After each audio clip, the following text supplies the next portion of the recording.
Bah attends, il reste danser.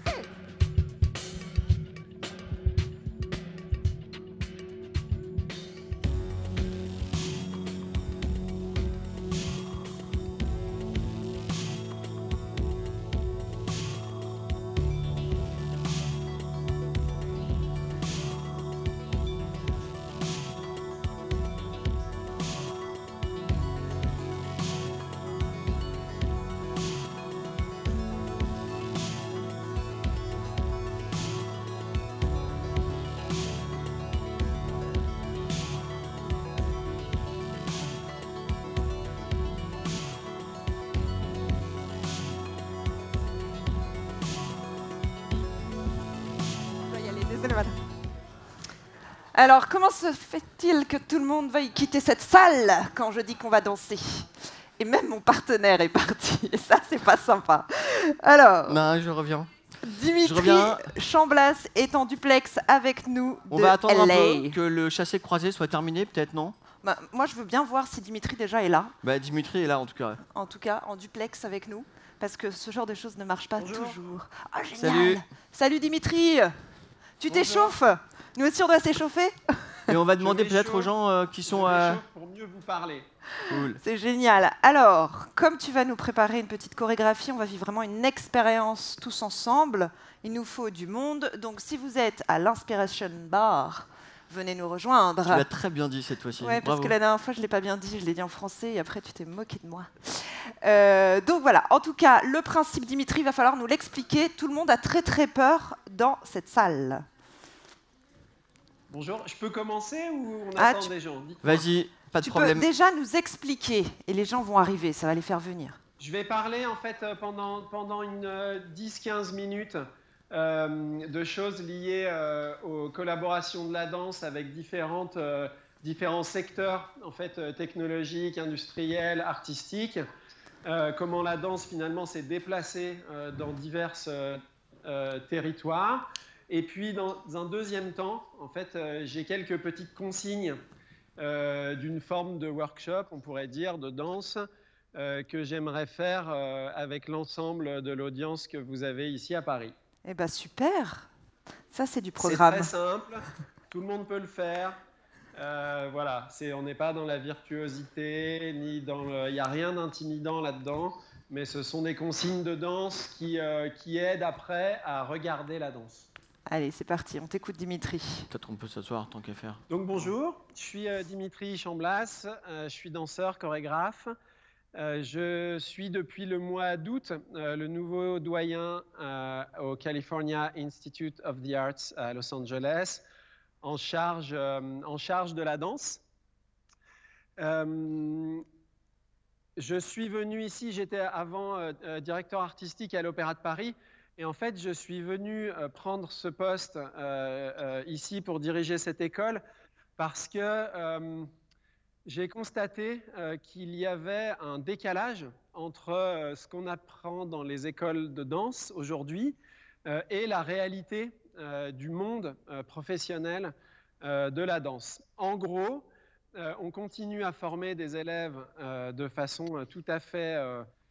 classiques, comme les écoles que j'ai faites moi il y a 20 ans ou 25 ans, l'Opéra de Paris ou les conservatoires supérieurs, pour finalement former des interprètes qui après vont aller passer des auditions. Sauf qu'il n'y a plus vraiment d'auditions, que le secteur de la danse s'est complètement déplacé et que finalement on forme aujourd'hui des étudiants à un monde qui n'existe plus. Moi, je suis venu à CalArts parce que c'est une école qui a toujours réinventé des formats, des outils pédagogiques. C'est une école sous le même toit. Il y a 6 écoles. Il y a une école de cinéma d'où sont sortis Tim Burton ou Sofia Coppola ou des grands acteurs, Jack Nicholson ou Brad Pitt ou tous ces gens-là. Il y a la plus grande école d'animation au monde en collaboration avec celle de Paris, du reste, qui est les Gobelins. Les studios Pixar sont nés ici à CalArts. D'ailleurs, le président de Pixar est toujours à mon board ici et est quelqu'un de très actif et très brillant. Il y a une école d'art dont sont sortis plein de grands artistes, John Baldessari, Ed Ruscha, Mike Kelly, une école de musique, une école de Critical Studies et une école de danse. Pourquoi je cite tout ça? Parce qu'aujourd'hui, une école de danse qui prend place dans un ensemble avec d'autres arts facilite évidemment cette nouvelle vision de la danse qui est une vision de collaboration entre les arts. La manière dont on pense ici un parcours en fait de danseur, c'est que quelqu'un arrive ici en première année et il va finalement pouvoir avoir accès à plein d'endroits artistiques qui vont nourrir sa danse. On fait de la danse avec de l'animation, dance and animation, on fait de la danse et du cinéma, on fait de la danse et de la photographie, de la danse et du théâtre, des ateliers de musique et de danseurs qui sont ensemble dans les mêmes studios, etc., etc. Pourquoi ça et pourquoi ce désir-là? En fait, ça part d'une chose qui est très simple, c'est de se dire que il faut faire confiance et il faut avoir confiance en son art ou en sa pratique et la laisser nous guider dans plein de territoires. On a eu cette discussion il y a une quinzaine de jours avec Benjamin Millepied, William Forsythe, Boris Charmatz, et je faisais ce constat lors de ce dîner où je leur disais, mais c'est marrant parce que je parlais à Forsythe, je lui dis, c'est marrant, regarde, tu fais en ce moment ce programme de VR avec l'université USC. Comment finalement, si je dis à quelqu'un, lève ton bras droit et mets ta jambe gauche là-bas, il va se passer ça. Mais avec ce programme de VR, on dit à la personne d'aller toucher un point là-bas qui est très lointain et d'aller fermer une porte là-bas avec la jambe gauche. Et finalement, ça met le corps dans une extension très grande par rapport à des intentions qui ont été données. Ce programme, Forsythe le développe donc à USC pour des personnes accidentées et pour des corps de personnes âgées, avec le département de la danse, puisque c'est une vraie pensée de danseurs, le département de médecine et le département de visual technology. Je lui disais aussi, regarde ce que tu viens de faire à Paris, où il a fait ses objets chorégraphiques avec la galerie Gagosian et cette grande exposition dans la grande halle de la Villette, ce qu'il appelle les objets chorégraphiques, c'est-à-dire des espèces de sculptures, objets en mouvement et qui mettent les corps en mouvement. Donc ça, c'est sur le marché finalement de l'art contemporain. Benjamin, c'est la même chose. Si on voit ce qu'il fait, c'est un entrepreneur, il monte un nouveau lieu à Los Angeles pour la danse, il crée ce social media pour les artistes, donc vraiment un réseau social pour artistes. Nous, on a fait cette ligne de vêtements ensemble en collaboration avec Feu Colette, la boutique. Il réalise des films.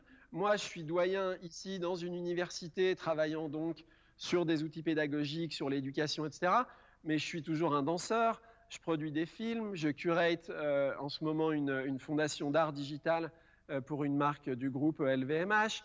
Donc finalement, tous ces exemples pour dire que finalement aujourd'hui, la carrière d'un danseur va dans tous ces endroits-là, va dans le média, va dans l'animation avec la motion capture, parce qu'un danseur, si vous me dites tu vas faire 4 pas, regarder à gauche, plier les jambes et lever le bras droit, et ben je fais 1, 2, 3, 4, je regarde à gauche, je plie les jambes et je lève le bras droit. Vous pouvez comme ça m'en dire 50 et je les ferai. Pourquoi? Parce que je suis danseur, donc j'ai une habitude de mémorisation du corps, des rythmes, des déplacements dans l'espace, etc., qui font que ici, à Warner, à Disney, à Pixar, pourquoi tous ces gens sont au board de CalArts? Pour prendre tous les talents à la fin de leurs études et les amener dans les studios. Donc la danse nous amène à la motion capture, à l'animation, à la VR. La danse, évidemment, nous donne une lecture en fait du corps qui est, j'allais dire, à part. C'est pour ça qu'avec Benjamin, on a eu envie de travailler sur le vêtement, parce qu'on a cette conscience de dire, si je suis aujourd'hui, donc là, moi, je suis pieds nus parce que je suis dans un studio de danse et que c'est obligé. Normalement, je mets des chaussures. Mais si j'étais en chaussures, en costume, cravaté, en fait, j'aurais une posture et une tonicité de mon corps dans l'interaction avec le vêtement qui n'est pas la même que si je suis comme ça ou que si je suis en baggy avec un sweatshirt à capuche. Donc, comment le vêtement interagit sur la posture, sur l'énergie, etc. Donc, finalement, il y a beaucoup aujourd'hui de danseurs qui sont interrogés sur des thèmes qui sont très vastes. C'est ce dont je parlais au début de mon intervention, de dire aujourd'hui, la carrière d'un danseur, c'est tout ça. Ça veut dire que si on forme un danseur de façon classique à juste dire bah, tu vas apprendre à danser et puis on va te lâcher dans le monde et puis tu passeras des auditions, ça ne marchera pas. En revanche, si on lui ouvre les yeux sur tous ces territoires de collaboration, ça fonctionne. Il y a un autre point qui est un point, j'allais dire, un peu particulier aux États-Unis, c'est que des études ici à CalArts, mais à USC, à UCLA, à NYU, c'est pareil. Les gens vont payer à peu près 50 000 $ par an. Donc il y a aussi une forme d'honnêteté de dire on va non seulement te former comme danseur, mais qu'est-ce que c'est un danseur entrepreneur? Qu'est-ce que c'est un danseur qui va pouvoir après créer ses propres outils, inventer des nouveaux outils pour la danse, des nouveaux outils de collaboration? Donc il y a des cours ici d'entrepreneurship pour savoir mettre des mots sur une idée, savoir mettre des mots sur un projet et savoir articuler un parcours en se disant, tiens, si une fois par semaine, je fais du motion capture chez Warner, alors c'est déjà réglé pour mon loyer à Los Angeles. En parallèle, je peux faire un travail très pointu dans une galerie. En parallèle, je peux enseigner. En parallèle, donc finalement, c'est comment on va bâtir une architecture en fait de parcours et comment les élèves vont pouvoir finalement arriver à vivre de leur art. La deuxième chose dont je voulais parler, c'est pourquoi cet engouement pour la danse. Pourquoi moi, les marques m'appellent en me disant il faut qu'on fasse des choses autour de la danse, c'est ce qui est le plus vu quand une vidéo est postée sur une plateforme, dès que c'est de la danse, il y a un nombre de vues dingue, il y a une espèce de truc très fort en ce moment autour de la danse, ce qui est très bien d'élargir ce public-là. Je me suis évidemment posé la question et on a réfléchi ici sur pourquoi ça. Et moi, j'avais envie de partager un élément de réponse, c'est un corps en mouvement, en fait, donne un certain nombre d'informations, d'émotions à un spectateur, mais surtout donne de la place au spectateur de pouvoir se projeter et se raconter une histoire. Je donne un seul exemple. Si j'ai ce mouvement-là, ce geste, selon le contexte, si j'ai un pommier au-dessus de la tête, en fait, la personne va pouvoir se raconter que je vais ramasser la pomme ou qu'elle va me tomber dans la main. Exactement ce même geste, si j'étais devant vous en vrai et que je parlais à quelqu'un au premier rang en lui disant de monter, ce même geste accompagne mon invitation à monter. Si je suis dans un contexte de danse urbaine ou un match ou que sais-je, si je fais ça à la personne qui est en face de moi, c'est peut-être pour faire un high five, un top là.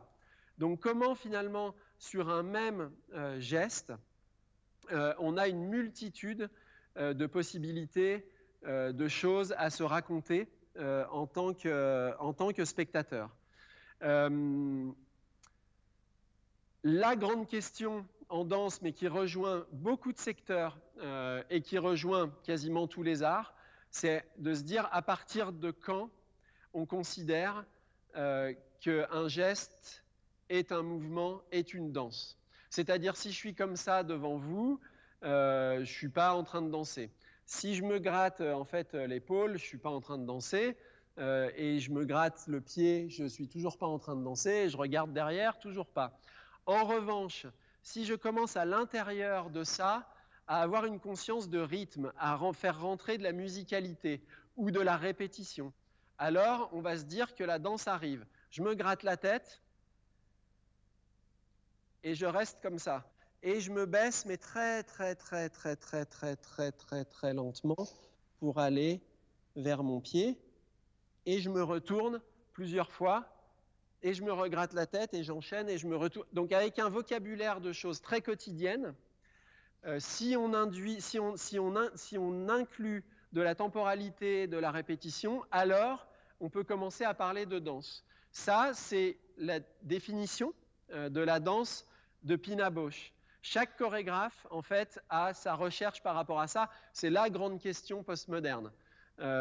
Anne-Theresa de Kersmaker, et je m'arrêterai avec cet exemple-là parce qu'après, j'aimerais avoir un petit moment de pratique avec vous. Anne-Theresa de Kersmaker, grande chorégraphe belge, dont je vous encourage à aller voir le travail d'ailleurs au Palais Garnier. Anne-Theresa de Kersmaker dit « Le début de la danse, c'est la marche ». Pourquoi? Parce qu'on se met en déséquilibre volontairement et on va récupérer, dealer avec ce déséquilibre. Ce déséquilibre va nous mettre en mouvement, va nous faire traverser un espace. Donc finalement, on a un corps en mouvement qui définit un espace dans un temps choisi, puisqu'on peut marcher lentement, rapidement, etc. Donc elle, le début de son inspiration en danse, c'est la marche. Il y a une petite chose que j'aimerais faire avec vous, que je vais vous expliquer. Pour ça, j'aimerais inviter... Alors, je n'ai pas de retour, je ne vois pas du tout ce qui se passe dans la salle et sur scène, etc. Mais je veux inviter Pierre Avia à me rejoindre. C'est bon, Pierre est avec lui, est avec nous. Donc, alors, bonjour Pierre.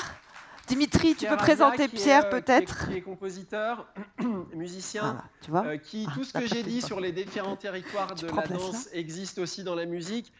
Pierre a signé la musique là, de Carnivore, qui sort aujourd'hui, je crois, en France, le film de Jérémy Régnier. Mais il était aussi artiste invité au Pavillon de Venise de Xavier Veillant pour représenter la France. Puis il signe aussi toutes les musiques de la série Chanel pour le digital, avec donc de la marque Chanel, etc. Donc il est lui aussi sur plein de territoires différents de musique. J'aimerais en fait vous proposer un exercice très simple, mais très beau. C'est, je vais vous donner des consignes qui sont... est-ce que je peux avoir un retour sur la salle, s'il vous plaît? Voilà, merci. La première consigne, c'est de se lever, de prendre un espace plan. Attendez, je vous le décris. Pardon, excusez-moi. Alors déjà, c'est génial, bravo et merci d'y aller aussi vite. Mais juste, je vais vous le décrire. Comme ça, après, on va le laisser couler et je ne dirai plus rien.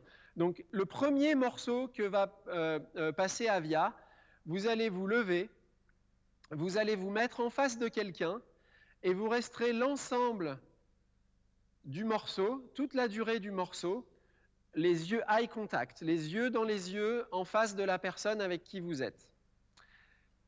Le deuxième morceau, et là c'est un peu plus compliqué physiquement, on va dire, non même pas, mais c'est plus... Le deuxième morceau, vous allez vous imbriquer avec la personne, donc ça peut être comme un hug, on va dire, ou une manière d'être imbriqué, et pendant l'ensemble de la durée du morceau, vous allez devoir passer de la verticale à l'horizontale. Ça veut dire fondre. Mais tout l'enjeu, en fait, tout l'enjeu de ça, c'est un enjeu de temps. C'est de se dire qu'il ne faut pas que vous descendiez en 1 minute et que vous restiez au sol 3 minutes. Il faut gérer, et ce sera encore plus lent que ce que vous pensez. En fait, il faut gérer et fondre à deux sur l'ensemble de la durée du morceau. Ça, c'est le travail que j'ai fait dans un duo avec Marie-Agnès Gillot, la danseuse étoile de l'opéra. Et c'est un travail, en fait, qui est, vous allez voir, qui est simple physiquement, mais compliqué à se retenir et à trouver des chemins à deux pour passer de cette verticale à cette horizontale. Le troisième morceau, vous vous lèverez et vous retournerez à votre place. Même chose. C'est pas je me lève, je m'assieds et j'écoute le morceau. C'est je vais mettre l'ensemble de la durée du morceau pour aller me rasseoir. Est-ce qu'il y a des questions? Non, donc, je pense que ça va. Premier morceau, vous vous levez, vous vous mettez face à face avec quelqu'un et vous restez l'ensemble de la durée du morceau, les yeux dans les yeux. Deuxième morceau, vous fondez de la verticale à l'horizontale jusqu'à arriver au sol. Troisième morceau, vous partez du sol pour aller vous asseoir. Pierre, tu peux le lancer et le temps, voilà, tu peux le lancer. Et je veux bien que tu me donnes, Pierre, quand un repère pour que je dise quand on est à la moitié d'un morceau, pour donner un repère de temps aux danseurs, enfin aux personnes.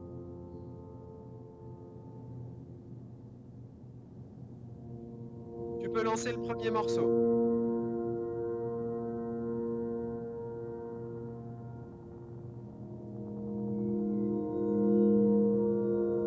Donc on va se concentrer, relâcher, soyez vraiment détendus. C'est dans le silence. Dès qu'on se met à danser, c'est du silence. Et juste l'ensemble de ce morceau, pendant toute la durée, vous restez les yeux dans les yeux.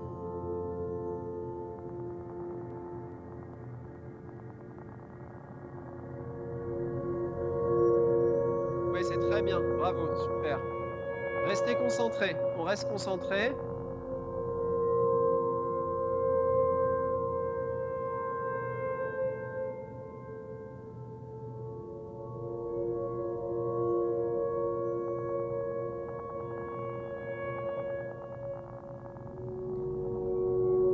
La parole, on parle plus, on est juste tranquillement, détendu, on se regarde les yeux dans les yeux.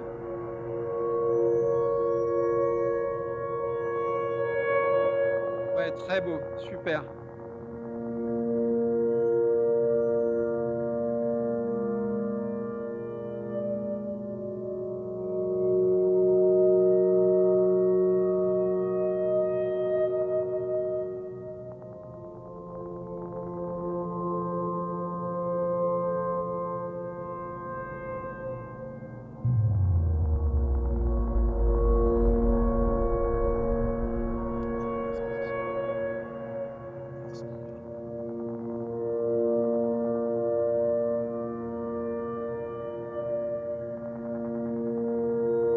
C'est très beau, restez concentrés comme ça.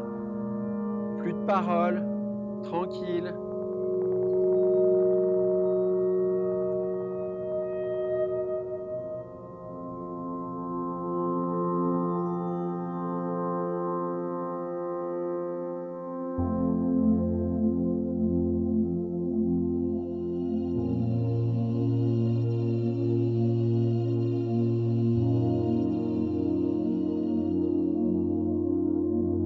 C'est très beau.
Et vous allez vous approcher de la personne. C'est très bien. Non, c'est très beau. Vous êtes très concentré. Gardez ça. Vous allez vous approcher de la personne et juste trouver une imbrication en fait physique qui est comme un hug ou comme prendre quelqu'un dans ses bras en fait.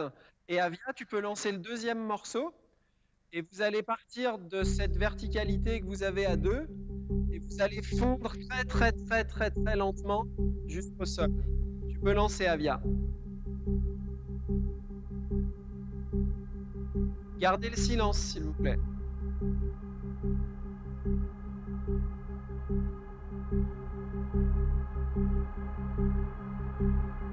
Et ça va être très très très lent, la façon de descendre, c'est très lent, encore plus lent que ça.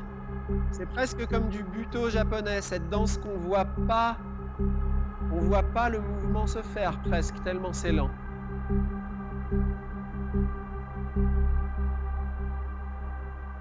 Oui, c'est beau, très beau.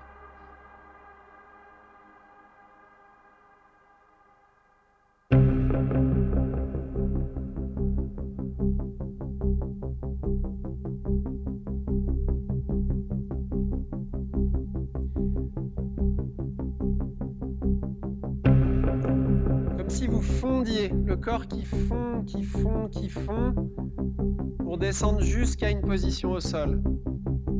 Très beau, bravo, c'est très bien.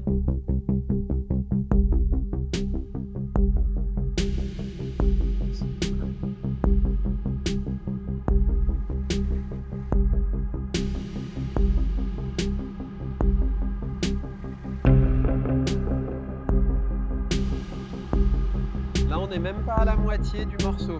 Prenez vraiment le temps. Prenez le temps. Étirez le temps.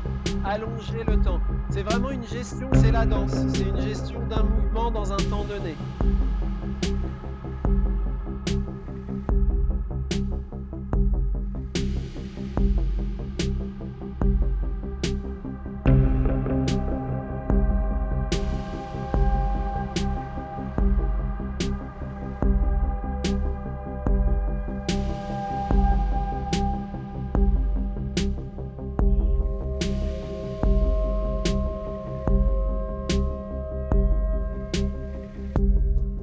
Oui, bravo, c'est très beau, c'est très beau, très beau. Vous trouvez votre chemin pour pas cramper, pour pas vous blesser, pour pas être trop en tension. Vous trouvez un chemin que vous allez aménager pour descendre dans ce rythme-là. C'est bien.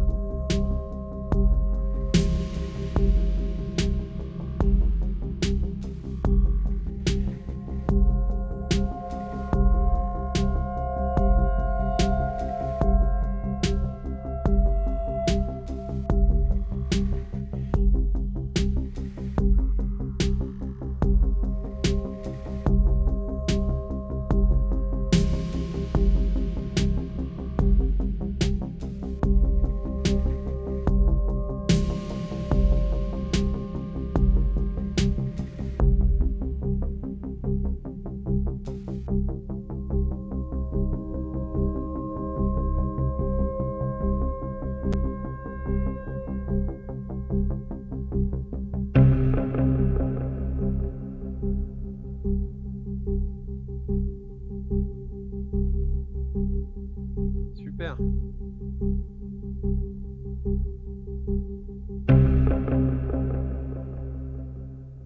Super. Alors, en fait, je suis en retard, c'est ma faute, donc le troisième, on ne pourra pas le faire. Donc, relevez-vous tranquillement. Alors, si j'ai un peu de temps, je veux bien juste, de où vous êtes, Avia, tu peux lancer le troisième morceau, et d'où vous êtes, vous allez aller vous rasseoir, mais pareil, en utilisant tout le temps du morceau. Ça veut dire que ça va être une marche très étirée, ça va mettre 3 minutes, tu peux lancer Avia. Et c'est gérer un déplacement dans l'espace avec un temps donné. Donc pareil, on n'arrive pas au bout de 30 secondes et on reste assis 2 minutes et demie, mais on se déplace sur l'ensemble de la durée du morceau et on s'assied sur la dernière note, je vais dire. C'est super, hein, bravo déjà.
pareil, en étirant le temps.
Bravo! Il y a 5 minutes au compteur.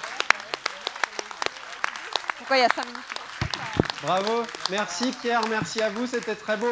Ouais, en fait, c'est des types de consignes que j'ai fait dans différents contextes, avec différents nombres de gens. Donc à l'Opéra Bastille ou parfois dans des boîtes de nuit. Et finalement, ça induit, ce sont des consignes qui sont vraiment des consignes de danse, de gestion de temps par rapport à un mouvement, par rapport à un déplacement, comment on inscrit dans l'espace un corps, dans quel temps, à quel endroit, etc. C'est vraiment la construction chorégraphique. Écrire le corps, écrire l'espace, écrire le temps. C'était très beau. Est-ce que je peux avoir la salle, juste? C'était très beau. Enfin, ouais, c'était super. Merci. Merci beaucoup et merci à Pierre. Merci à toi, Dimitri, de la part de toute la salle. Et merci surtout à Pierre, parce que la musique était franchement dingue. Merci beaucoup. Alors, juste un mot quand même, si vous avez des questions à Dimitri, j'ai l'impression qu'il est là avec nous, donc on peut lui poser, n'hésitez pas. Et il y a quelqu'un qui a dit sur Slido qu'on avait été courageux parce qu'on sortait de la zone de confort et qu'il y en a qui étaient restés d'autres parties. Donc merci Dimitri aussi de nous faire sortir de notre zone de confort, parce que clairement, je pense qu'on n'était pas tous à l'aise au départ, et finalement, on s'est pris au jeu. Moi, j'étais hyper à l'aise, je sais pas de quoi tu parles. Ça, c'est pas sympa. Surtout, j'avais une super partenaire. Il est dragueur. Alors, est-ce que vous avez des questions pour Dimitri? Je vais chercher mon iPad que j'ai laissé de côté. Oui, non, dans la salle, directement. Dimitri, il te reste combien de temps? T'as un peu de temps encore? Non, mais dites-moi s'il y a des questions, n'hésitez pas à lever la main. De toute façon, on vous voit bien là. Non, c'est bon? Si, oui, une question là. Peut-être, est-ce qu'il y a un micro? Ah, quand est-ce qu'est votre prochain workshop à Paris? Vous avez donné le goût de la danse à madame. Et si tous les niveaux sont acceptés? Apparemment, c'est dans bon niveau. Workshop à Paris de... non, il n'y en a pas. J'y serai pas avant un petit moment. En fait, moi, je danse beaucoup en France, en Europe, voilà, des représentations, mais de l'enseignement, des workshops, assez peu, et d'autant plus maintenant que je suis à Los Angeles. Mais merci, ça veut dire que vous avez envie, c'est bien. Et quand est-ce qu'on peut venir te voir à Paris ou en Europe? Danser, tout court? En fait, cet été, là, je viens juste de faire les représentations à Chaillot, au théâtre de Chaillot, d'un spectacle qui s'appelle 10 000 gestes, qui part en tournée en Europe cet été, à Vienne, à Londres, en Italie, à Jérusalem, à Marseille, devant le Mucem. En fait, il y a un grand plateau qui est construit. Magnifique, d'ailleurs. Et avec la mer derrière, et ça c'est au mois de juillet. Bon, pas mal de tournées en Europe tout l'été. Ok. Alors, on a une petite question encore, je crois. Tout à fait. Ensuite, on va clore cette journée. Rapidement, déjà, merci pour votre générosité. Et juste, Montpellier Danse, est-ce que vous y serez cette année, le festival? Alors, Montpellier Danse, j'ai beaucoup dansé à Montpellier Danse. J'y serai pas cette année, mais c'est un en effet, très bon programme, un des meilleurs festivals de danse dans le monde. Donc, il faut aller à Montpellier Danse et soutenir Montpellier Danse, mais moi, je n'y serai pas. prochaine fois. Très bien. Ok, toute une longue question pour dire que finalement Montpellier, non quoi. Mais en tout cas, on a des amateurs de danse. Alors, Alors, on m'annonce va qu'il y a une clôturer question. cette journée. Tac, tac, Dimitri, tu gères. Thierry, tu te calmes, c'est ma femme. Quelle femme? Il n'avait pas qu'une. Anonymous en plus, vraiment, quel courage. Ouais. Carole. Ah, c'était à toi de clôturer, mais je vais le faire pour toi. Non, mais écoute, déjà, je crois qu'on peut vraiment remercier Dimitri. Merci beaucoup. Merci Dimitri. Pierre. Et effectivement, on arrive au terme de 2 jours très inspirants. Alors, on va essayer de clôturer cette journée en beauté avec Philippe Mehelik, Yellow Innovation. Et on se retrouve pour le petit mot de la fin.